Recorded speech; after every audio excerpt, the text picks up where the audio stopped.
Kur mēs esam atbraukuši? Mēs esam Ķemeru parkā. Ja gribat sajusties īpaši un gūt labas emocijas, tad šī ir vieta, kur es ieteiktu atbraukt. Mēs arī šeit pieliekam savu artavu, savu zināšanas un rūpējamies par to, lai tas parks būtu vienmēr skaists. Jāsaka tā, ka te ir viens no maniem tādiem arī lielākajiem veikumiem manā uzņēmēju darbībā, tieši šis parks. Būvējamies apmēram 2 faktiski pat gadus. Arī ziemā bija paveicās, bija labs silts laiks, ziema bija bez sala. Pēc 5 gadi visi tādā pilnbriedā un ir tiešām vērts šeit atbraukt un apstīties. Ja. Katrai vietai ir savu stāstu un mēs satiksim Jānu, Jāna sēž. Zin, kas šī pa vietu?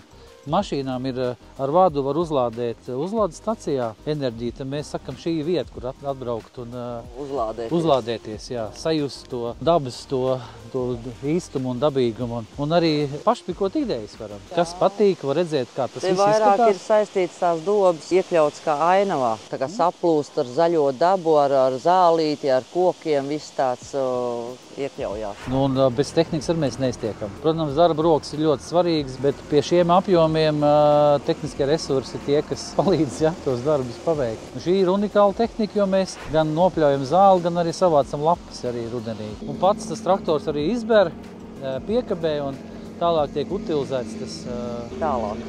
Jā.